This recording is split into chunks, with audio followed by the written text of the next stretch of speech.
Good morning, good afternoon, and good evening to everyone around the globe, and thank you all for taking the time to join us for today's webinar, The Power of Connected Services. My name is Karen Redfern, and I'd like to welcome you all and cover a few housekeeping items. Today's presentation is being recorded.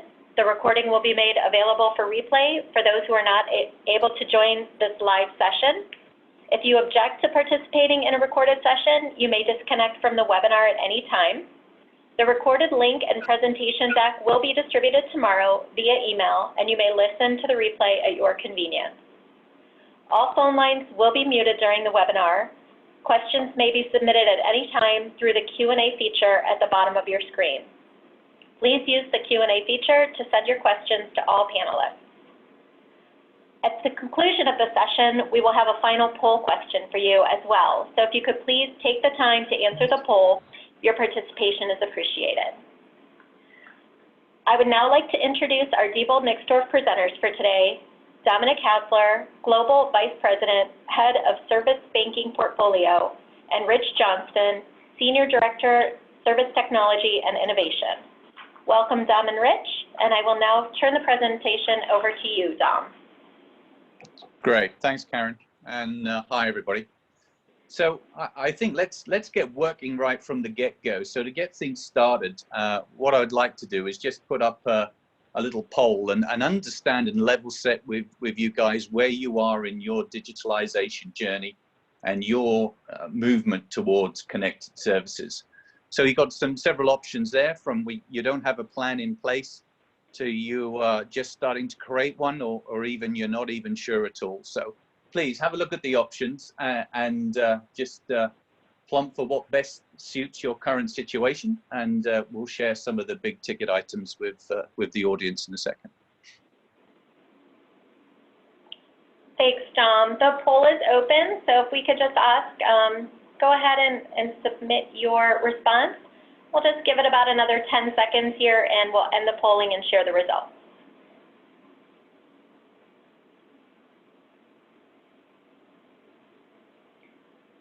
Okay, looks like most of you have participated, so we'll go ahead and end and share the results.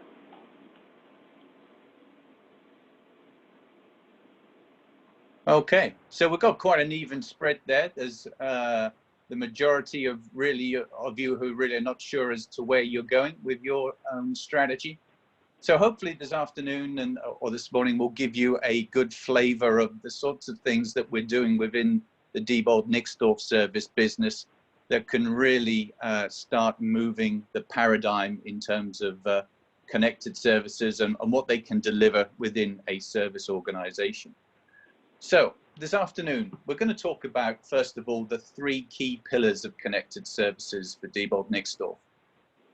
We'll then go on and discuss why are these particularly relevant now, what's changed, and what's going on with the sort of things that we can do with data. We need to then look at that in the lens of what do you need to do and what do you need to be prepared for, and how do you make sure that you can harness these opportunities.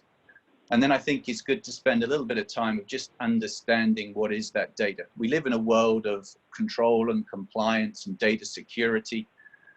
So we need to understand what it is we're handling and the risks around that. And then finally, we're going to round up with, what are the benefits and how can you stay always on and always connected? And what's the implication to your customer's customer? Okay, thanks. Let's push on. So within the context of our discussion today, I'm going to hand over to Rich, who's really going to talk to us about what is going on in the world right now and what are the key things that are enabling our capabilities. Rich. Hey, thanks, Dom. It's an exciting time. We hear a lot of buzzwords around IoT. We hear things like big data and AI and machine learning. But we're really just starting to get into an understanding as far as our sector of the industry is how do we apply these technologies to what we do. So, when you start to look at the statistics that are out there and you look at what's happening in the world, it's really exciting and interesting. When you think about the potential savings, the potential impacts on customer satisfaction and so on, here's some statistics from 2018 saying that predictive maintenance alone, that it saved businesses $17 billion. and that's 2018. I'm sure that number's gone up significantly for 2019. And you know, there's just so much behind that. There's so much opportunity. You know, one of the examples I like to give when I'm trying to explain what we're doing is I like to talk about GE. GE is a good example of what they've been able to do with data. When you look at what they're doing from their turbine industry, when you look at what they're doing with not only jet engines that are hanging off the wings of airplanes that many of us take on a regular basis, but also power turbines that are sitting in offshore rigs and things like this. You know, a jet engine is generating something like 10 billion points of data per year. And being able to use that to provide what we call conditional maintenance is really massive. If you think about the impact of what an engine failure or you know, an engine outage or some type of maintenance event might cause to a provider, you know, an airline or something like that, it's huge, massive implications. And one of the things that people don't often think about, that we have a tendency to talk about predictive maintenance, being able to head off a failure or schedule maintenance in a connected services environment. But what they don't often think about is how much money are we wasting on doing preventative maintenance that isn't necessarily even applicable to the situation, right? We have a tendency to paint everything with a broad brush. So what data allows us to do is not only preventative or predictive maintenance, but it also allows us to do conditional maintenance, which can help manage our costs across you know, a massive footprint. So I mentioned a little bit, we talk a little bit about predictive maintenance and predictive maintenance, and really it's important to understand that there's a lot of things going on when we talk about connected services and what we can do with data. And we kind of talk about it in terms of the 3 Ps: prescriptive, preventative, and predictive. And prescriptive is when we talk about we've previously diagnosed an issue with an endpoint, and this could be you know, any endpoint. In our case, it might be an ATM, it might be a self-checkout unit or something like that. But we've pre-diagnosed it, so we're able to literally prescribe what needs to happen there. Sometimes that might be able to be performed remotely. We may know that we need to send a field engineer on site, but we know exactly what needs to be done. So therefore, we're reducing that downtime, right? We know we can make sure that we have all the right things in place to make that maintenance happen. Then we talk about preventative maintenance. So while somebody's there or while somebody is working on the endpoint, what else could be done? We've started to see data trending in a negative direction. We've started to see a pattern that we know is leading to some sort of event. So what else can we do with that time to attack that problem or head off that problem? And then we get into the truly predictive model. The truly predictive model is where we don't have any incidents sitting in front of us. We're not trying to maintain an endpoint today. We're not trying to schedule an endpoint for maintenance today. But we really have seen that there's a pattern in the data that says, yes, we need to get out there and head off an intrinsic failure, right? Something that we see that's pending. Does this mean that we're always able to predict every failure with 100% accuracy? Absolutely not. You know, our market's unique. We have stuff that's facing the environment. We have stuff that's facing end users. So there's always going to be things that'll happen. But can we narrow that time window? Can we narrow that you know, those amount of interactions? We absolutely can, right? And that's what we're seeing. And that's what you're seeing going back to my GE model, right? They can see what's happening in these turbines, and they can schedule that maintenance. They can plan that maintenance out so that they have contingencies built around it. So they're lessening the impact to the customer, and they're increasing the you know, that CSAT, that real customer experience. Hey, so Rich, you talk about that GE model, and you've referred to it a couple of times now, but you know, companies like GE have demonstrated their ability to do these things with data for quite a while now. So, you know, what's happening in our sector, in the banking industry? You know, what's different now that's impacting our abilities? Yeah, that's a great question, and it really talks. You know, we really need to look at the age of data, right? We've moved into this environment where we have a data economy. Now, you know, to be quite honest, we tried to do this a number of years ago. You know, 10, 12 years ago, we tried to get in there and do predictive maintenance by putting counters on machines, by looking at mean time between failure and things like this. And we quickly realized that that was very difficult because some of those things that I mentioned earlier, being exposed to the environment and so on. So what's changed today is that we've got this model of hyperconnectivity. You think about the world around us and everything that's connected, from the car you're driving to the phone you're carrying in your pocket to the devices that you're listening to this on today. Everything is connected. And so that connectivity and that ubiquitous connectivity is really what drives this. One of the other key items around this is the cloud. And when you look at what the cloud provides us, is it provides us with this elastic and storage and compute framework. If I was to try and do this in my own data centers, it would be very ineffective from a cost perspective. Being able to use things like Microsoft Azure, Amazon Web Services, and so on, being able to rely on these massive scalable ecosystems, it really allows us to crunch data and absorb data in a way that we were never able to do in a way that was cost effective in the past. And then you throw on top of that things like AI and machine learning. So these things are becoming bigger levers, things that we're thinking about more and more and more and more, right? They're becoming very commonplace, right?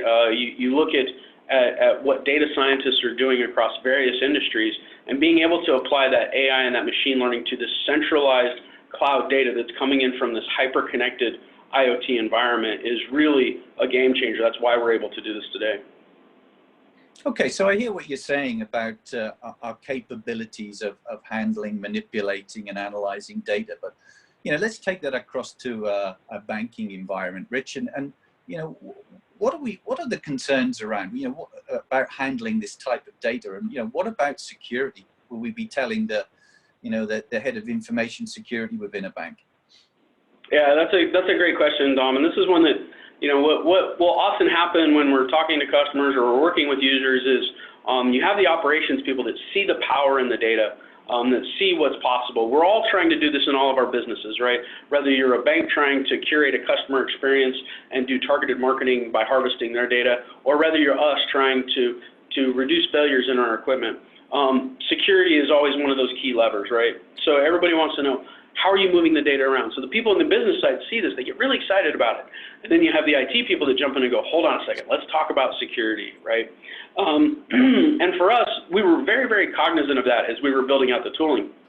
And what we did was we had to look really closely at the type of data that was being generated at the endpoint and decide what were we going to leverage and what were we going to stay away from. And I think this is a thought process that a lot of companies are just starting to go through. We used to always treat all data the same, right? Data's data, it's secure, I need to lock it down, I need to have these tight controls around it. And what we're really doing is we're reshaping that vision to say not all data is created the same. There's data that we need to handle differently. So if you look at the data that we're gathering off of our endpoints, we've made sure that the data that we're gathering, it doesn't fall within GDPR. It's not in scope for PCI. It's non-regulatory access data. So we're not looking at customer data. We're not looking at PIN card data. We're not looking at any of that type of stuff. What we're really looking at is that low-level engineering level data, that trace level data. So we're talking about things like firmware levels. We're talking about motor voltages and sensor states and times between sensors. We're talking about really, really low-level data. Now, even though we're talking about low-level data, that would not be at risk, even if it were to be compromised, we still encrypt that data. We still push it through secure VPNs. We want to make sure that everybody's comfortable with the type of data we're moving. We're not creating any type of attack vectors, that we're creating an environment that the customer's comfortable with the data we're moving. Nobody wants to be that next big breach. Nobody can afford that. So we've put a lot of thought into around not all data is the same, so let's treat that data accordingly and manage that data accordingly. Okay, got it. Thanks. So let's turn our attention about how we go about mining and analyzing that data, Rich. There's a lot of small companies about, boutiques that are, very proficient at mining that type of data. I mean, why not, as a bank, why not just go to IBM Watson and get them to acquire the data and run the analytics? What's the reason why DN has a difference here? Yeah. And this is a question that I get asked a lot because there's a lot of big players out there in this market, right? IBM has Watson and Infosys has NIA, and there's lots of different platforms out there that are based on IoT, big data, machine learning. And so, I get asked this question, why not? Watson, we looked at the platform. It's an amazing platform. It can do really interesting and revolutionary things. What Watson doesn't have behind it is engineering intellectual property based on our equipment, right? So we looked at using these platforms and we realized that 95% of the heavy lifting was still going to need to be done by our engineering department, our people who truly know what we do. You know, and this is going to apply to any of these models. Will somebody come in and tell a customer, hey, I can gain you 5% availability or something of that nature? You know, reduce your tickets by 5% or 10%. They probably can, but it's important to understand that the data that they're doing that with is what we often call switch level data, or is data at a higher level, right? So there's only so much meat on that bone, if you will. They'll quickly hit a wall where they can't go any deeper, they can't go any further, and that's really the difference between what we do and what a competitor or just I will call it a generic AI cloud provider can do for you. So that's really the interesting thing behind us, you know, and I kind of, you know, I equate this to, I get a lot of questions around, you know, I'm still trying to grasp, you know, this and monitoring. There's all these different pieces of data that we're looking at. And what's the difference between them? And the analogy that I always use is the doctor analogy, which seems to resonate with people. And I say, you know, if I get sick, I go to the doctor, and the doctor looks at me, they check my symptoms, and maybe I even just do it over the phone, right? I can do that today. I can fire up Teladoc, I can do it with a nurse practitioner, and they can say, yep, you're sick, here's your symptoms, boom, and they give me a prescription, great. And there's validity to that, right? There's things that happen, you break a bone, right? You can't predict that, right? But what we're talking about doing is, what if I was taking your blood 5 times a day? What if I was taking your vitals 3 times a day? And I was able to actually come and predict that you were going to get sick or that you were getting sick before you manifested any symptoms, right? So you don't even know you don't even realize that something's going wrong. And that's the type of level of interaction that we're talking about here, is being able to get those little tiny pieces of data, being able to push it into our engineering knowledge, and being able to churn out something that's truly an action, right? Got it, thanks. So we can mine the data, and we have the deep domain expertise to analyze and understand what a good trace looks like, what a bad trace looks like, etc. So, you know, we've got the data, we're analyzing it, then what? Yeah, so, and this is one of my credos, kind of one of my hot buttons, if you will, is data without action is just trivia, right? And that's not an uncommon saying. There's a lot of things that we get asked by our own internal people or by customers, and they say, well, I want to see X or Y. And usually my first question is, well, what are you trying to do? What do you want to do with it? Because really, gathering that data without turning it into action doesn't really net me anything. It's cool, it's neat, it's fun to look at. But so what we're doing is we're gathering this data, and we're gathering this data from all these different endpoints, right? We're gathering data from all these customer ATMs, we're gathering data from the self-checkout units, and we're pulling all that in, we're uploading into our environment. I mean, just for sake of transparency, our environment, we use Microsoft Azure as our cloud environment, right? We route that through our internal networks to make sure that our customers are insulated from that, right? We don't want to ask any customer to connect directly to our cloud for security reasons. Right, and we get that in, and then that's where the magic happens. We're able to correlate that data.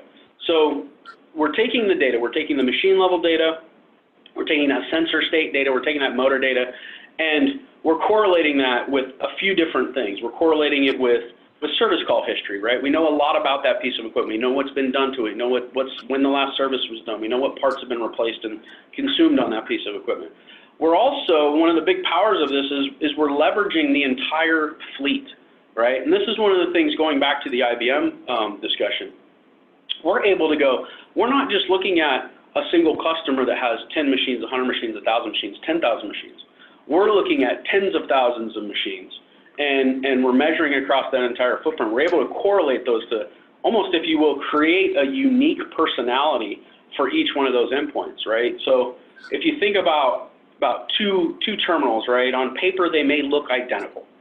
They may be configured the same, they may have the same hardware, they may be even running the same level of software and firmware on them. But one's sitting in, in Port Washington, up in the Olympic Peninsula, right, where it's rainy and it's cold and there's all this stuff.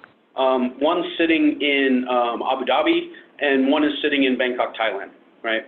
All very different environments. All very different use cases, right? Different types of currencies interacted. You know, the culture is different on how the terminal is used. Humidity does really strange things to paper. You know, looking at all of these, we can start to narrow down where we create a unique personality for each one of those endpoints. And creating that unique personality is really what creates the power, right? So going back to my model before, where we talked about being able to do MTBF, right? That was our first target, where we said, look, we know, I'll make up numbers and say a card reader is good for 250,000 reads, and when it gets to 230,000 reads, we go out and replace it. Well, that might be true in a machine sitting in a curated environment where everything's wonderful, but it might not be true on that machine that is ingesting dirty air, for example, right? It's next to a factory or a coal mine or something like that, right? All these things have impact. So we're able to correlate all of that. And really, for us, the power of that is we correlate all that data, and then we turn it into action, right? Turning it into action, we're not just looking at it, we're putting that data in front of a lot of people that can turn that into results. So be it our engineering department, looking at that data to address intrinsic problems in the equipment, engineer better devices, be it some of our field service managers looking at items, maybe machines that are having a rough time, having a bad history. But really, kind of our motto behind this is the right tech, the right place, the right time with the right part, right? One of the things that you quickly understand when you get into the field service business, where you're touching pieces of equipment or you're dealing with electromechanical devices, is not only is it about getting the engineer there and being able to manage that, but it's also very much a logistics business, right? The engineer there who needs a part, if he doesn't have the right part, it's not going to help us. They're going to have to wait. They're going to have to come back. So we're able to use this data to turn it into action, to do forward logistics, to do parts predictions, and a lot of these things, to make sure that when the field engineer goes, they're going to have everything that they need to be successful. And not only are they going to have everything that they need to be successful to resolve that issue, but also looking at some of these more forward-looking issues as well, right? Looking at those proactive maintenances and those predictive maintenances as they're performing the call. So this kind of is our credo, and it's really the power of connected services, right? Until you start getting that endpoint data, again, going back to my GE example, right? If they know exactly what that jet engine needs when that thing pulls into the hangar for maintenance, how much quicker is that maintenance? How much reduced downtime do they have? The cost of being able to house every single part at every single location where they're going to do maintenance just doesn't make sense, right? So it's able to do that. So, so Dom, this has been a lot of me talking about, I'm the service guy, right? My job is to make sure that the stuff's out there working and that we're doing it in neat and new and innovative ways, and that when it does break, that we get it fixed quickly. But from your perspective, I'm interested to hear, you're the customer face, right? You're talking about our portfolio of offerings. So how are you putting this to our customers? What does this mean to our customers? Yeah, good. And it's a good question, Rich, because this is where the rubber really meets the road. Well, we know that we're living in a changing world. Our customers are increasingly sophisticated, both in their demands and their needs. We live in a world where to purchase and make a transaction is just one thumb swipe to the right. And, that increasingly demanding consumer really wants a joined up proposal and a joined up solution to all of their transactions, whether they be banking, whether they be retail or anywhere else. And so the touch points that we're using to engage with those customers, they really have got to perform. They're an extension of our brand and an extension of our identity. And so they've got to be always up and they've got to be transacting. And, we've done a little bit of work and a little bit of research in this particular area. And, there's a number of data points that really do reinforce the fact that, a bank really must perform and hold on to their customers through this channel and, delight them in the way in which that this channel can engage with them. And it can't do that if it's down or waiting a service call or having some form of problem that needs an engineer to visit and rectify. So, we know from the data that we've gathered in the discussions with our customers, particularly in Europe, that as many as 1 in 3 of our bank's customers are likely to switch banks just on the basis of a poor performing self-service channel. Once queuing up at a machine that's not transacting is bad enough, twice, and they're likely to leave the bank altogether. Work that Forrester's done has looked at, there's a direct correlation around customer experience and net promoter score and actual revenue that can be driven out of a self-service channel within the bank. You know, and we're talking big numbers here, Rich. So it's, you know, really important that the fleet is up, is running and engaging to the consumer. And also, you know, to support changes in the way the bank wishes to operate themselves. You know, there's many opportunities to address more of an unbanked population in certain countries, or there's more opportunities just to rationalize the banking network by looking at a greater reliance on recycling technology. But as you're taking those people out of the teller queues and putting them in front of a self-service terminal, all of your eggs are in that single basket of that touch point within the channel. So it's got to be working and it's got to be moving people along the queue. It's got to be intuitive to use, and it's most importantly that, you know, it's got to be transacting and it's got to be giving your customers that high level of availability, always on, always performing. So it's absolutely, you know, imperative that we drive a higher availability for the customer. It's really important that if we don't need a truck roll, we don't need to get an engineer involved. And importantly, if we have the ability to make analysis that allows us to effect repair remotely, or at the very least, make sure that we turn up at a time when we know is going to be less busy for that particular endpoint, and we can effect a resolution out of busy times, then the endpoint and customer experience can be altogether different and really boost the bank's brand.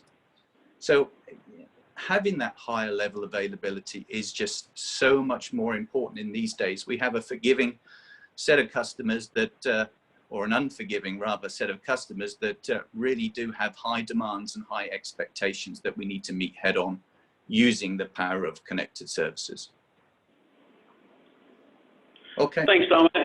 There is something you ticked on there was that I wanted to mention too, was when we talk about being able to schedule service, right? So I think, you know, for all parties involved, scheduled service is always preferred over unscheduled service, right? So one of the things here is being able to minimize that impact to both our customers and their customers. You know, if a financial institution says, you know, hey, for these predictive type of events, we only want you here on these days between these hours, right? That's something that we can now do as we're able to predict those maintenance failures.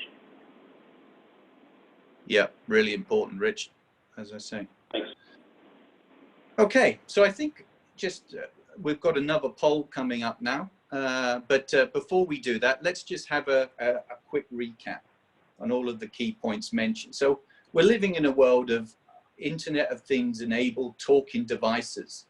They're providing data that we have big data analytics that can really drive some new and powerful insights that allow us to move through the 3 Ps of being prescriptive, preventative, and predictive. The data that we gather has no real risk and no applicability to things like PCI compliance and GDPR. So there's a relative level of safety around that data, but we encrypt it anyway.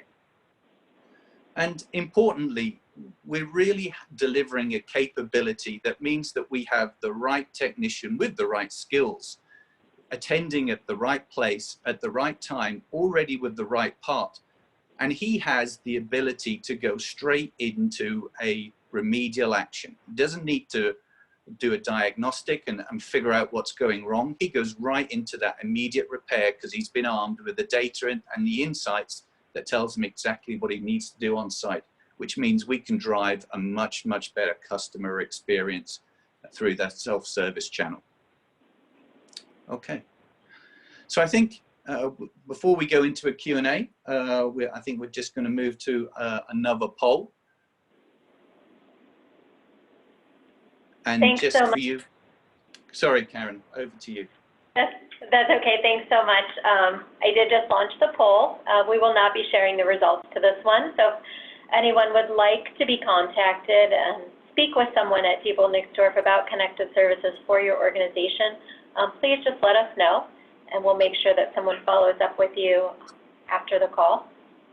Also, I just want to mention a final reminder. If you have any questions, please feel free to go ahead and submit them using the Q&A feature now. We do have a few questions that have already come in that we will get to. And also, tomorrow, you will all be receiving an email with a link to both this presentation deck along with the replay, so you can re-listen or share with folks in your organization who are not able to attend live.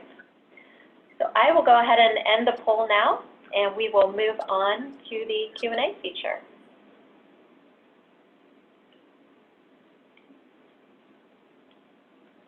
So we did have a question that came in here, Rich, earlier in the presentation when you were speaking.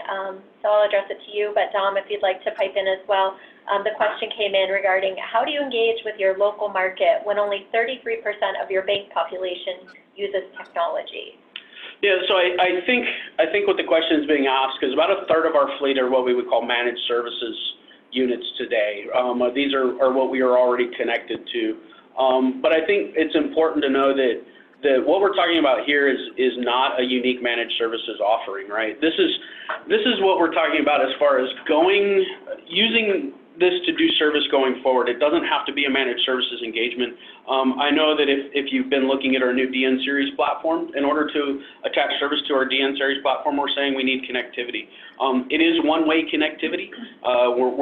We have these conversations with customers about how do we secure that connection, how do we firewall it, and so on. But while only a third of our fleet is managed services, the other 2/3 of it is absolutely available to connect into this. It's not a service that we're charging for. It's just something that helps us perform service. It's interesting when you start to talk about connectivity and how we deliver a customer experience based on connectivity. In our personal lives, connectivity has really become the expectation.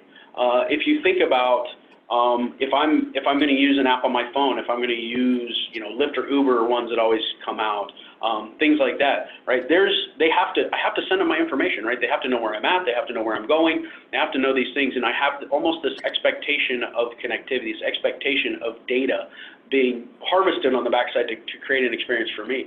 And we're really not talking about doing things any differently here. We're talking about taking that data from the endpoint and using it to provide customers break-fix service, right? And it just becomes a standard of this is how we do business. Usually the other question I get asked with this in relation to technology is this only applicable to your DN series hardware with our new model of machines coming out? And it's not. It's applicable to all of our legacy platforms as well. Obviously, the newer hardware, we've engineered with this in mind, so it's much more data rich. We can do a lot with it, but we've also seen really good results from working with data from our Optiva family, from our Syneo and ProCache family, and we're able to use that data as well, even though it's not as rich as what we have today. So we're trying to make sure that we extend this to all of our customers, regardless of platform, and being able to create a better experience through the use of that data. Great, thanks, Rich. Another question here. Have you had any successful implementations already, and what results are you seeing? Yeah, another good question. We have. We've implemented, we've got tens of thousands of machines up and running on this platform already around the world. We've got customers as small as a few units, and we've got customers that have thousands of units.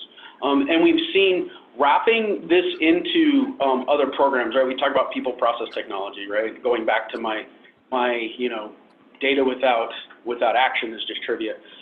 So wrapping these things together in the process that we've wrapped around this data, we have seen incredibly good results in a lot of these markets. So some of that is the result of increased uptime.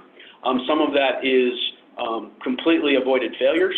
I know the first time we went to a customer and we said, you're going to have this failure probably within the next 48 to 72 hours. They didn't believe us. They figured that we had chicken bones and we're doing voodoo, and they're like, no, we don't believe you. And then sure enough, the device failed, and they said, whoa, you weren't wrong, right? And we have to go through these cycles, but we've seen a lot of really good results. Great, thanks. You both actually touched on this in your slides earlier, but the question came in, how do you acquire the data, and specifically referencing about PCI, PII, and GDPR regulations? Yeah. So we acquire the data by running a small agent on the endpoint. That agent, we refer to it as the DN agent. It's a lightweight, I won't get too technical, it's a lightweight Microsoft service, MSI, that runs on the machine. The main thing here is that it doesn't impact terminal performance. We've been messing with this since 2015.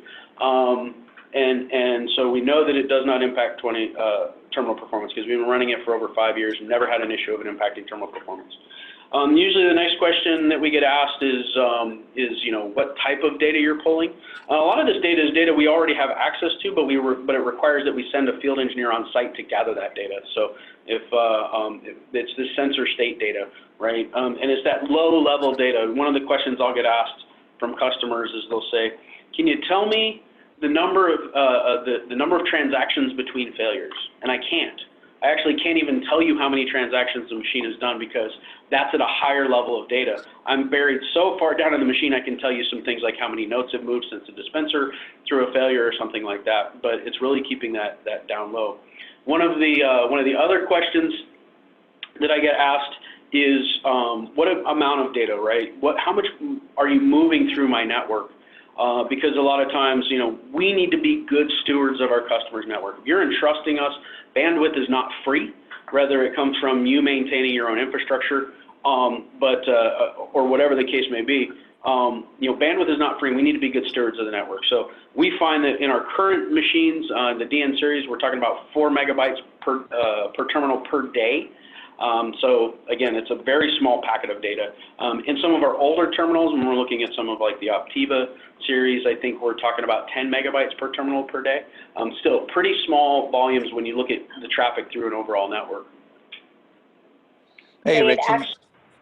Yeah. Sorry, Go ahead. Yeah, no, I was just going to say, and if I can add to that, so when you look at the scope of GDPR and you look at the scope of PCR compliance, the actual data that we are pulling, the information that we're pulling, the traces, these are not within scope of either of these regulatory frameworks. And, we formed this position and actually just to make sure we took the data that we are actually extracting and we gave it to an independent certifying authority and said, look, this is our position. This is what we believe.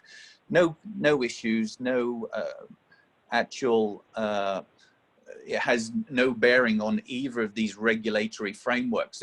But can you give us your view? Analyze what we're taking, look at the scope of the standards, and please give us a definitive statement as your point as a regulatory agency. And we came back with a very clear distinction around this data is, in our opinion, by the certifying business, that this has no efficacy, not efficacy.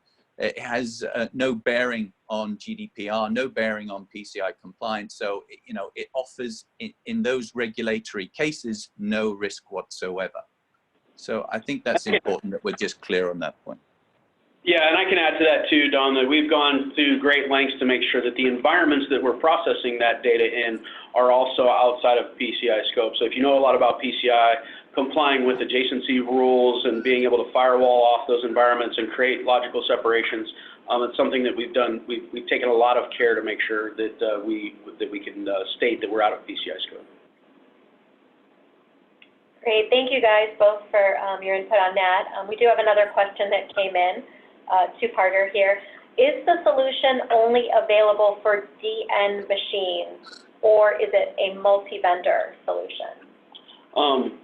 So today it is only available for DN machines, and what that comes down to is when you think back when I was talking about what makes us different, it's because we know how our machines are built. We have the engineers that designed our hardware and our software, and so we can look at that like nobody else can.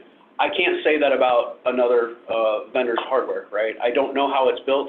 Even if I were to get that data, I wouldn't know how to extrapolate it and really process it. Will we get there at some point? We may, but today our target is DN hardware. Great, thank you. And then another question here that was submitted. How long does it take to implement this service, and will there be any impact to performance during implementation? Good question. Implementation times, we've had them as short as 72 hours. We've had them as long as months. And it really depends on the customer's interest and drive to get this into their environment, right? So usually a typical customer engagement looks like we provide the agent, we have some meetings, we talk about the security, kind of some of the stuff we've talked about today. We provide the agent, they will stand up the agent in a lab environment. so that they're comfortable that it doesn't impact terminal performance, right? We're certain that it won't, but we want the customer to have that peace of mind. Anything that's going to slow down a transaction at their customer is always going to be unacceptable. We understand that. So let's put it in a lab environment, let's let it run, let's let it churn. While that's happening, usually we're engaging our IT organization with their IT organization, talking about how do we open up that secure VPN from their network into ours so that we can begin to move that data. Then the next step is usually we run a pilot with a customer. So we tell the customer, hey, give us a subset of machines. Give us some of your best and your worst of your worst. Right? We want to know. We need to know what healthy looks like, and we need to know what sick looks like. Right? So let us go attack those. Prove to the customer that what we're saying is true, and that we can be good on our claims. And then usually shortly thereafter, it usually doesn't take very long for them to see the results in a pilot. We go full scale implementation. So we've had some customers who, right off the bat, they've said, "Yep, we get it. We're in. Boom, let's open up that pipe, let's go full speed running," and it's taken a matter of days. Then we have other customers who are exercising more caution. They want to look at this, they want to be very, very secure and comfortable with it across their fleet, and in those cases it could take months. Thank you again. Just checking, it looks like we have addressed all of the questions that have come in so far. So I do just want to send one final reminder that please watch your inboxes for an email tomorrow. It will actually also contain not just the presentation and a link to the replay, but also some additional resources that will be of interest to you. And if anyone would happen to have any further questions, please feel free to reach out to us. Here's a couple of links to some of our web pages that will contain information that you can follow up with us, and also there's a contact form on those web pages if you'd like to reach out after the webinar. And I will now close by thanking Dom and Rich for today's discussion, and also thanking everyone on the call for your time. Have a great rest of your day, everyone. Thank you so much.